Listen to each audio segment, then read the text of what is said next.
So there was kids like me who grew up in the 80s who had no idea of what manufacturing was. Manufacturing and design and idea creation really go hand in hand. So the only way really for us to win in manufacturing is what you could call the high road strategy. Because they're asking the question, why do it that way? Why don't we do it this other way? I think we have plenty of examples in our history where we decided this is important. There's still plenty of room to increase manufacturing and invest in manufacturing. They are digital children. They are able to do all of these things that we're going to be doing in Industry 4.0.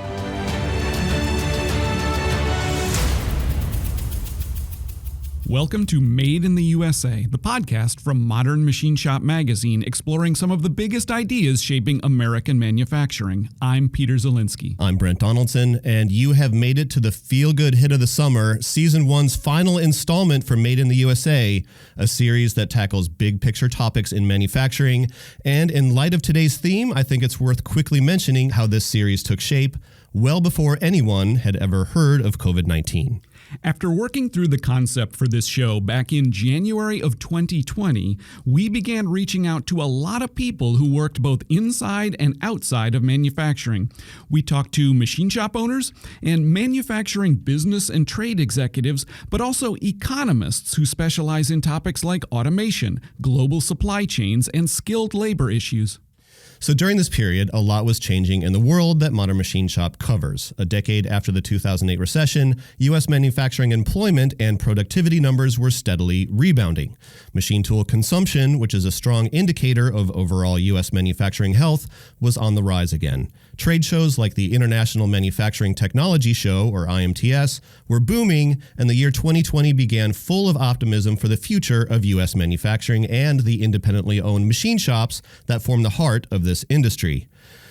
And then, well, you know what happened next. The coronavirus does top our news. You're supposed to stay at home unless part of critical infrastructure or workforce. Stay home, stay safe, save lives. We need to bend the curve in the state of California. Dr. Acton just signed a stay-at-home order for all Ohioans. A statewide order. Stay at home is what you need to know. Unless you provide essential services to the community, then you're supposed to stay home. All non-essential businesses shall close their physical workplaces. Urging everyone to stay home in this executive order. Stay home. We, like everyone else, had to adapt. Everything about the way we work changed. For us, that meant no more traveling for story interviews, and the topics we covered were much more likely to be about the emergency manufacturing of medical equipment and PPE rather than the latest developments in, say, CNC 5-axis machining. But something else emerged from the early days of the pandemic, something that breathed life into this project, which seemed destined for the back burner while the pandemic raged. Americans suddenly became much more aware of and interested in our supply chains and manufacturing at large. To be clear, there are experts on supply chain related topics who were not at all surprised by what happened at the onset of COVID-19.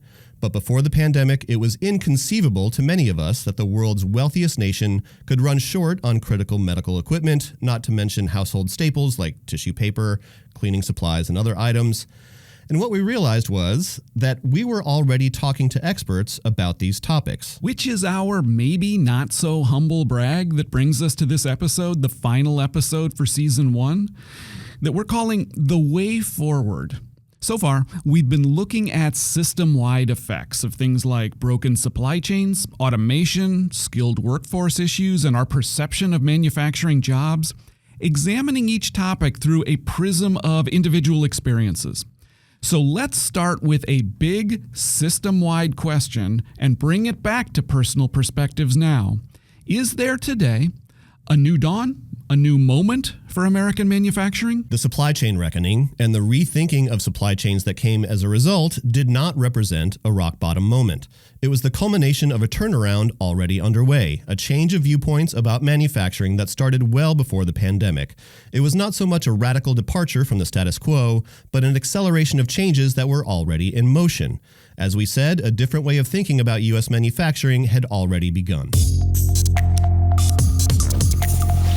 Yeah, my name is Steve Klein. I'm the Chief Data Officer at Gardner Business Media. I think one of the big things, that's been happening over 5 or 7 years for sure, is there's a wave of populism happening, not just in the United States, that's happening in every country around the world, essentially.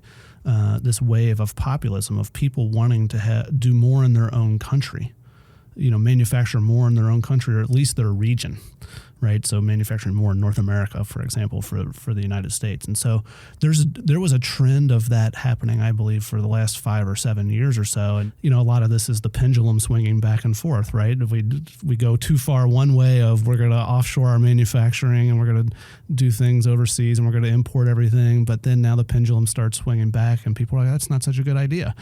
And in particular, I think for the average American who's not in manufacturing, I think 2020 and the lockdowns and the disruption in the supply chain really brought that home to people of like, wow, we need to really put an importance on manufacturing and understand that we make stuff here. Most people don't ever even think about what they're buying and where it comes from. And not even the final product, all the inputs that go into it, where they come from. And that, during the sort of medical crisis of last year, and when we're having to come up with all these medical devices really quickly, well, there's only one company that makes that, and they're in Puerto Rico, and they had a hurricane destroy their facility. Also, you take a look at Silicon Valley. This is Doug Woods, president of AMT, the Association for Manufacturing Technology. Silicon Valley was all, let's just make software, it was computers, this and that. There's a lot of cool things going on in Silicon Valley. When you talk about this types of transformative technologies, a lot of this fueled by a lot of the cool innovation coming out of that particular part of the country. And all of a sudden, a lot of those people are, hey, you know what? I just don't want to make something that's, in this case, I use the word virtual. I want to make a physical thing. I want to make a machine. I want to make a robot. I want to make a drone. I want to integrate my cool technology into those products. So all of a sudden, there's an entire kind of group of people coming out of that space, jumping into manufacturing, where manufacturing is cool, and they're developing the next iteration, and they're asking, why do I put G codes and M codes into a machine to talk to it? Why can't I just talk to the machine? Or why can't I just, program in English and have it do what I want? Or why can't I just move it around to what I want? Or send it just a picture of a part I want to make and have the machine figure out how to make it? I mean, the things they're thinking about, because they're asking the question, why do it that way? Why don't we do it this other way? And so that's driving an entire set of the next gen of things.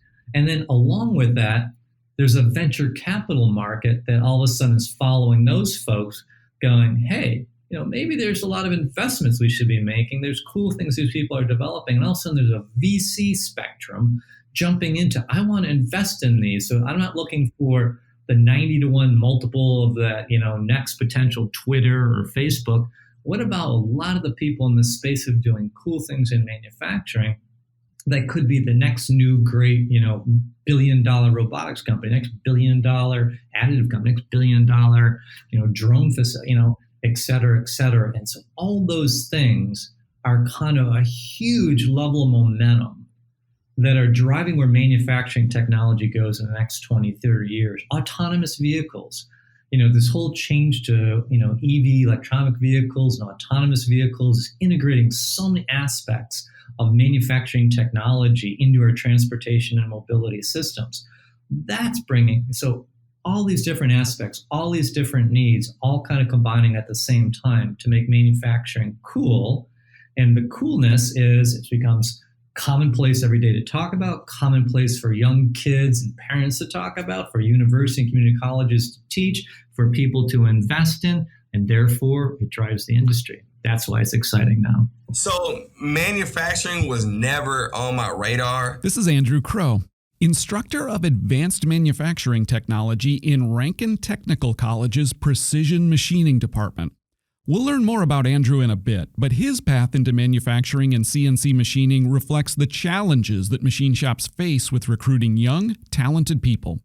And now he's turned the lessons he learned into a model of recruitment for younger generations. It was never something that I even ever considered was happening in the world, let alone for a job or a career. I didn't come from a family that really had any manufacturing, DNA. Like, we didn't have a Bridgeport or anything in the garage. We didn't have a garage, but there was nothing around me that I could look at and say, "Oh, okay, that's manufacturing," right? And I never really considered where the things that I bought from the store, or like where things came from. Mm-hmm. I knew about like assembly lines. I knew about like plants, like Chevy plants and stuff like that. But I didn't actually think about how the parts that they were putting together were made. Yeah.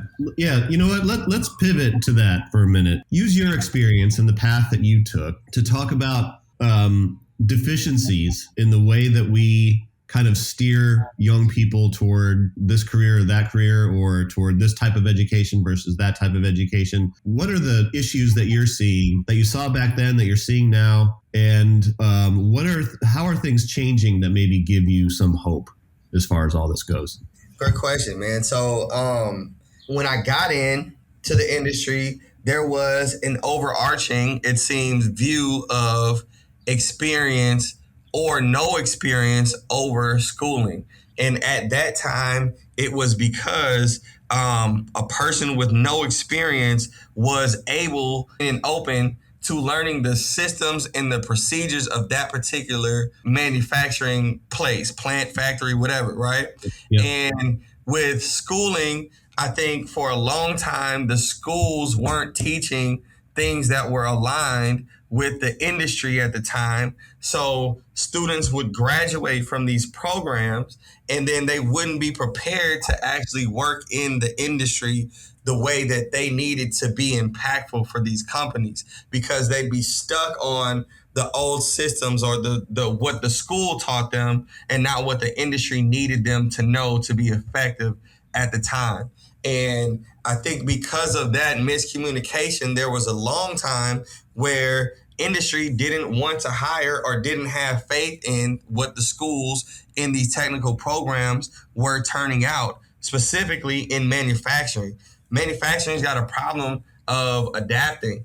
So for a while when I was in the industry, even when I was at the point where I was hiring people, it was kind of an unspoken thing. Like, they called them book boys. Don't hire a book boy unless you need to. Get somebody that learned from the grandpa or that has some experience. But if they're fresh out of school, we cannot afford it.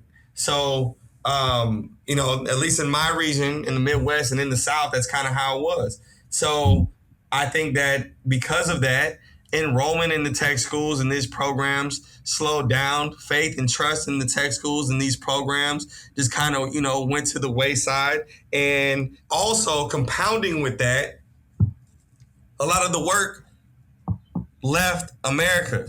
So, there's generations, I think, from the 80s, definitely when I was young, through the 90s and the early 2000s.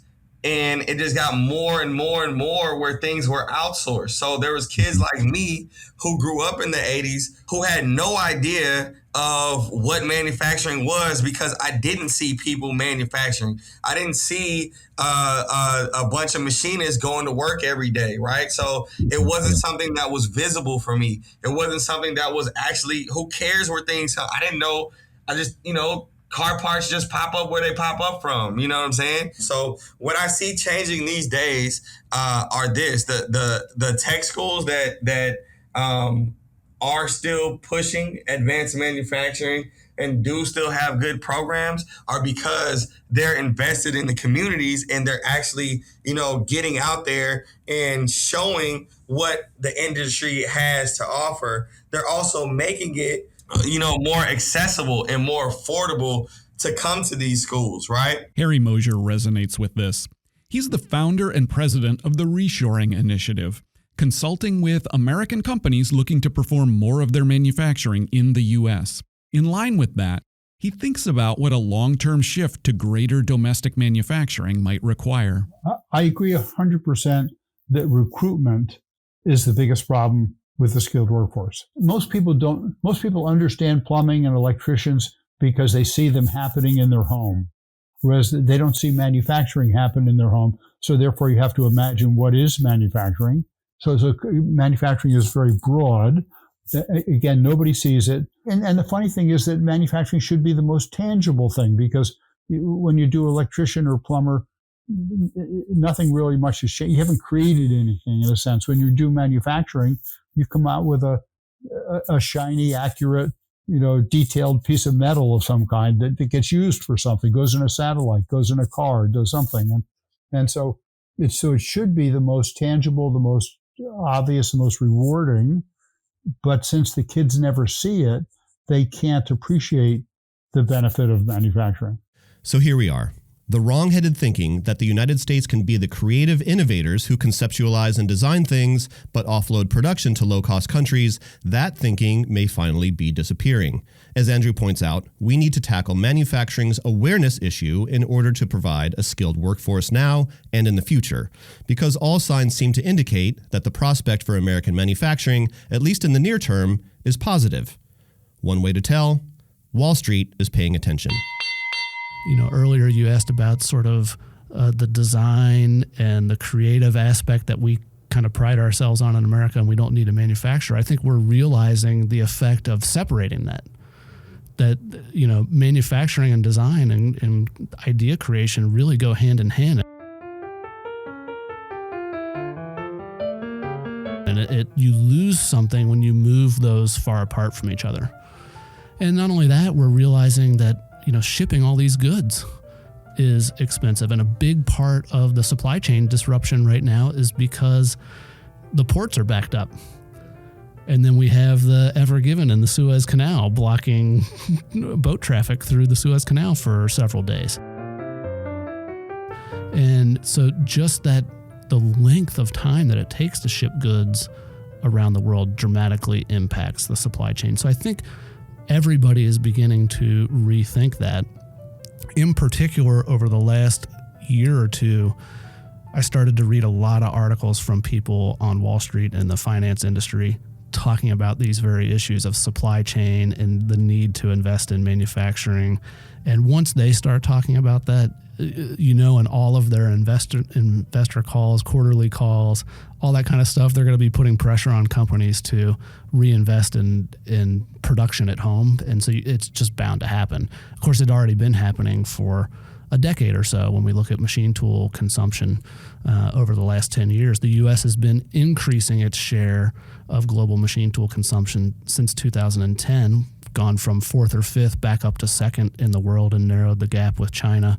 So the U.S. is now around 13% and China is about 30% of global machine tools consumed. So there's already been this shift over the last decade, and production just tends to follow where machine tools are being consumed. Hardinge has been a pioneer in the metal and material cutting industry for more than 130 years. From super precision lathes to innovative hard-hinge work holding, Hardinge has been a longtime supporter of American manufacturing, and they are proud to announce the return of the manufacturing of their high-precision line of CNC turning and vertical machining center products to the United States in 2021. Hardinge is proudly partnering with Gossiger, Hartwig, and Morris Group Incorporated to distribute these products directly to its American customers. For more information, visit hardinge.com. Hardinge, made in the USA. The ascent is happening, and it's been happening over a long period. And as we've explored throughout this series, manufacturing needs leaders who take a long view, who invest in automation and new technologies, not only to stay competitive with low-cost foreign competition, but also to be competitive in recruiting talented, technology-focused employees. But the reality is that even though we are climbing out of a catastrophic global pandemic that exposed vulnerabilities of offshoring with lean supply chains, it can be hard for companies to resist the cost savings that offshoring can provide or seem to provide. The market might drive them to the short-term view. So here's a question.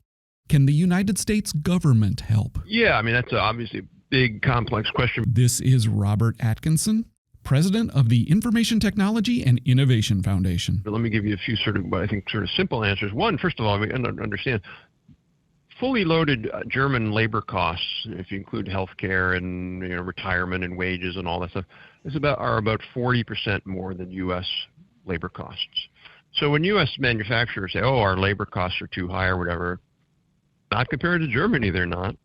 And yet, until recently, and it still may be true, I haven't looked at it in the last year or two, but for a long, long time, Germany was running a trade surplus with China. We were running in manufacturing. We were running a trade deficit in manufacturing with China. So they have higher costs, and yet they're able to be globally competitive. How do they do that? Well, part of it is that there's two things I think are important there. One is I met with some German CEOs a while back from manufacturing, and I said, "How come you guys don't offshore more to China?" And they said, "Look, don't get me wrong. Don't get us wrong. We're private manufacturing. I mean, we've got to make a profit for our shareholders, but we do offshore some things to China." But our first response when we see that we have to meet the China price is we hold a meeting with our engineers, and we say, "Okay, are there things we can do, and what would they be for us to be able to become more productive and more innovative to be able to, compete with, somebody who might just go to China?" In the U.S., the response tended to be, "Oh, let's go to China. Let's just move." And the German companies were more willing to say, "Wait a minute, should we invest in some new machinery and maybe train our workers?" And so there was just more of an attitude of the CEOs there to look a little bit longer term than just a quick fix of, "Oh, we got to get our costs down, so let's move to a low wage place." That's an important factor. But the second was that the German government simply had better policies. So I'll give you an example. In the United States, we have a very good program that's been run for years by the National Institute of Standards and Technology, which is a government lab, works with industry. It's called the Manufacturing Extension Partnership, and it's about 60 centers in all the states. And it's not staffed by government bureaucrats; it's staffed by guys and gals who were in manufacturing, facilities, engineers and technicians. And they go out and they help small manufacturers, help them adopt the latest and best technology. Well, the German program is 20 times bigger than ours on a per GDP basis, 20 times bigger. The Japanese program, the equivalent of what they do, is 40 times bigger than we do. Look, at the end of the day, manufacturing firms, their owners, their leadership are going to have to take on this challenge, and they are. But there's no reason government can't help. Tax credits for new equipment, these manufacturing partnerships. We could be doing a lot more to help our manufacturing firms fight the global fight.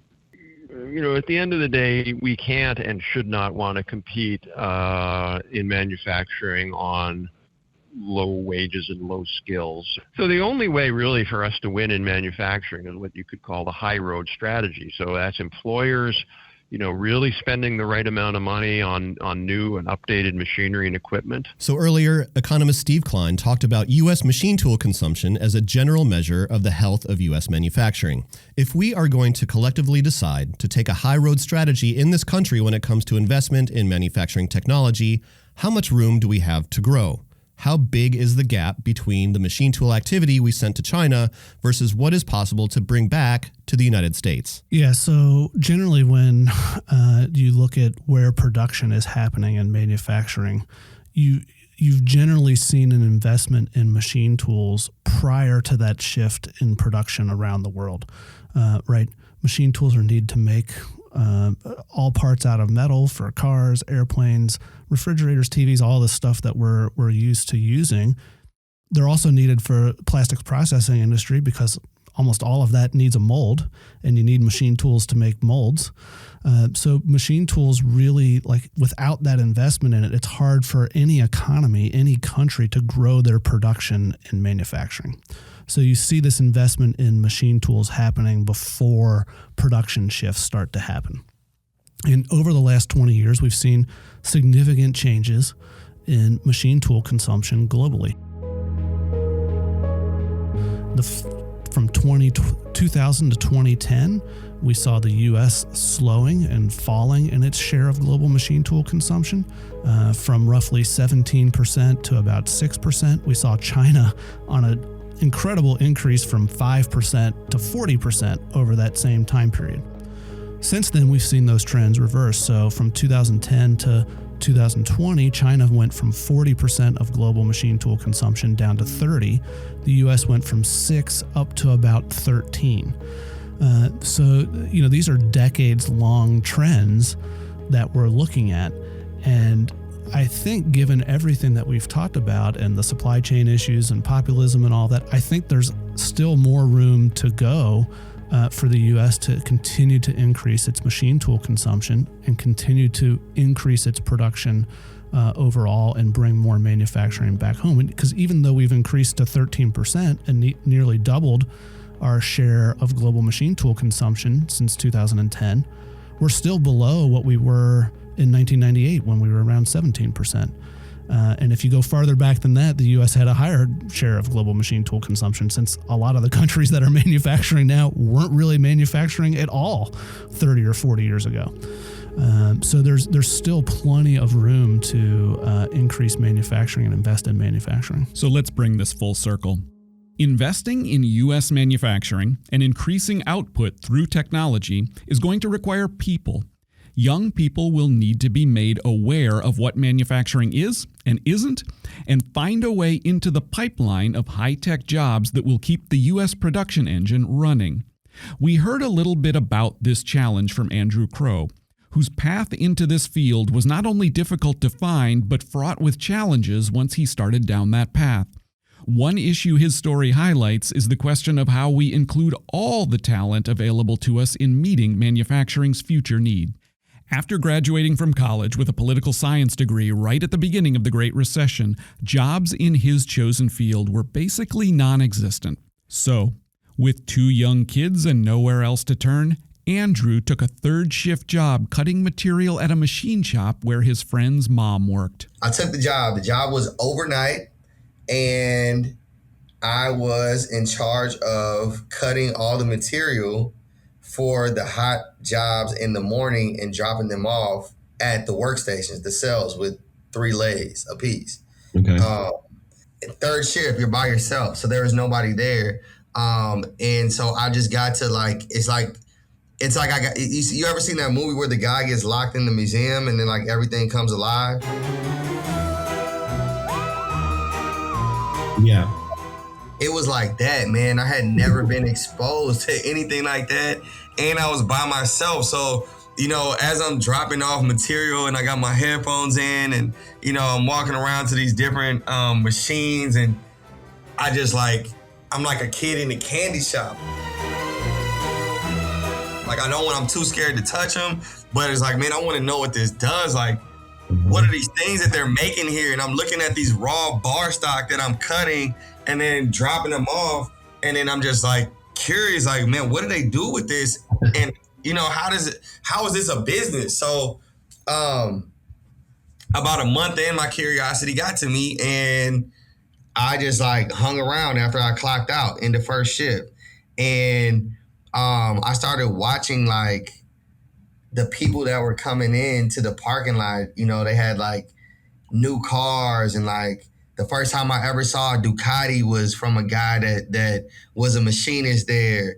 And, they're talking about their lake houses and stuff. And, I'm like, aren't you guys watching the news? Like, everybody's walking away from their mortgages and it's crashing. And it was just another world, man. And it felt safe, and it felt new and exciting. And it felt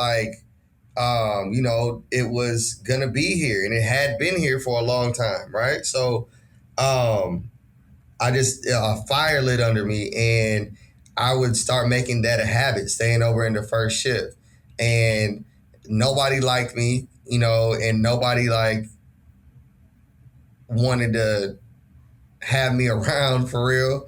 But I didn't care. I just wanted to learn, you know what I'm saying? And, for different reasons. One, because, the whole old school, new school, situation that we still have in manufacturing today.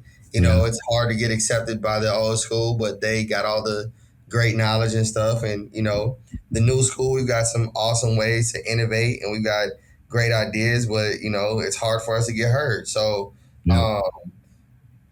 same shop dynamics. I dealt with it. And then, I didn't want it to stop me because I really, really wanted to be in this industry, whatever it was.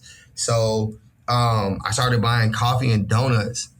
And there was this one guy that worked in the manual department. He was a Polish gentleman, and he told me that if I bring him the donut box first, then he'll let me take notes, right? So that was our deal. And so I got in, and I would stay after like 4 hours a day off the clock. Mind you, I'm in graduate school right at the same time. Plus I got a young family, and I'm just making it happen. And I just took as many notes as I could. That was the deal. Bring him to the box first, be quiet, stay out of the way, get what I need you to get, and take good notes. What was he teaching you? What was he doing? So what they were doing, the job that they did there was they made non-contact bearing isolators. And what he would do was he would do any of the hand turning or like opening up boards when people would send the isolators back because they had lifetime warranties on them. So he would do a lot of the reconditioning on the manual lathes. And he would tell me while he was doing it, he was like, "Kid, this is a dying art." He didn't say this is a career or a job or anything. He called it an art. And that struck with me. He was like, if you learn this art, you're going to be rich forever. A couple of years ago, a friend of Andrew's dubbed him the leader of the new American manufacturing renaissance, a title that stems from Andrew's passion for manufacturing and his ability to relate his experiences in the field to young people who, much like Andrew just a few years ago, don't know enough about it to consider a career in manufacturing and CNC machining. Now in a leadership position at the Technical College's Precision Manufacturing Department, here's how Andrew is trying to modernize an outdated model and culture for working in high-tech manufacturing jobs. There are conversations that I've had with people in programming rooms, and they're like, don't start teaching Mastercam until kids are second year in college because, it's too robust and they'll never know how to do it. And we didn't start bringing people into the shop's program room until 3 and 4 years in. Well, if we hold on to that, we're going to start only hiring programmers at 25 and 30 and 40. And we're cutting off a lot of that time that they've had, to innovate. You're taking 10, 15 years off of an employee that you could have hired at 18. And what I'm saying with that is kids grow up with all of the things that were hard for us to get, right? Mm-hmm. Our kids, especially right now in the pandemic, our kids have been on the phone, touchscreen, iPad. They've been on computers. They are digital children. They are highly able to do all of these things that we're going to be doing in Industry 4.0. We've got to cultivate that. We've got to make that a good thing and not a bad thing because those are the skills that are going to move us forward. As everything automates, it's going to beget new jobs. It's going to beget jobs that we don't even understand, right? So there's a kid out there right now that can be on his tablet or his phone making Mastercam models in SolidWorks. He could be modeling. He could be dropping programs in Mastercam for 5 different shops and just sending them digitally the programs and taking calls. You know what I'm saying? Like, yeah. That's a real job that will be coming up in the future, right? There's going to be a guy and he's going to be a kid. It's going to be a kid that is going to be having 5 different, computer screens up and in his basement somewhere. On one, he's going to be playing COD. On the other one, he's going to be monitoring, a third shift with robotic arms and watching for data and efficiency on when to change out tools. And, on another one, he's going to be looking at, different chip mills and coatings on end mills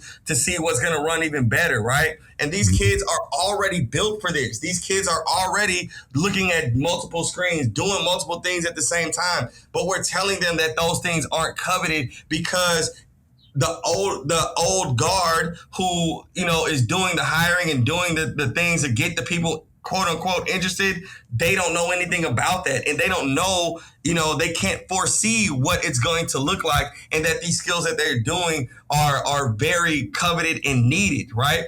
So we got to have that. We have to, we've got to embrace all of these things that the kids are doing and allow them to actually give positive input and take it, right? So it's like a double-edged sword. And then at the same time, it's authenticity with the kids. Like, there's a lot of kids that have been ousted or told that they weren't good enough, or told that because they come from certain neighborhoods or look a certain way, that certain fields aren't for them or certain things aren't for them. And that's simply just not true. You know what I'm saying? Like, I'm all of those things. You know what I'm saying? Like, I look like the rapper, or I look like the guy on the block that was, maybe doing the wrong things, but I am who I am now, right? So you can see the whole transition. Kid, if you don't have a mom or don't have a dad, if you don't see a way out, you can see that in me, because you can see that I didn't have to, change who I was. I didn't have to do any of those things to be successful in this field, and you can do it too, and they believe it, So I'm here for all that, man. The opportunities for U.S. manufacturing are perhaps greater than they've been in decades. The challenges we face trying to take advantage of those opportunities are also very real. But we've done it before, says Scott Smith from Oak Ridge National Laboratory, and we can do it again. I don't think it's such a monumental task.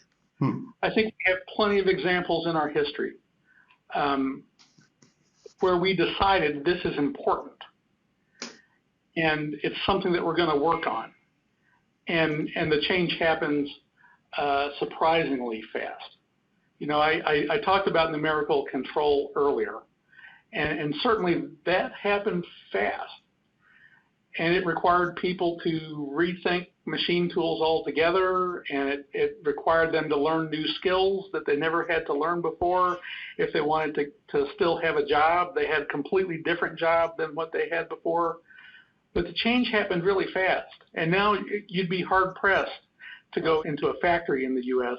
where there's not a numerically controlled machine tool, right? I mean, it happened. It absolutely happened.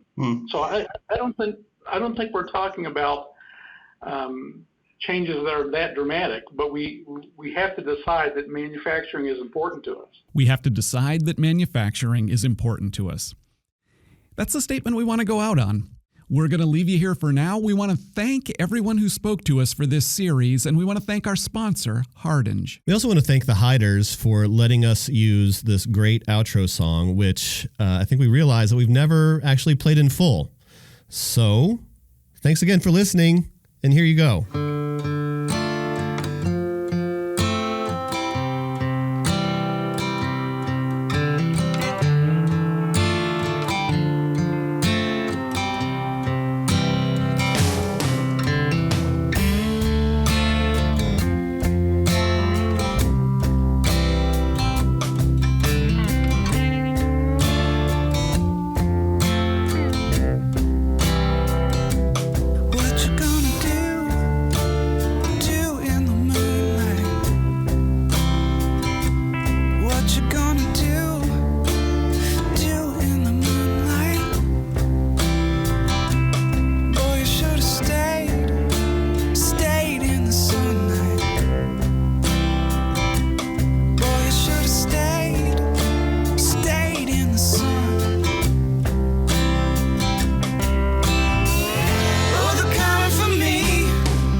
was a Polish gentleman, and he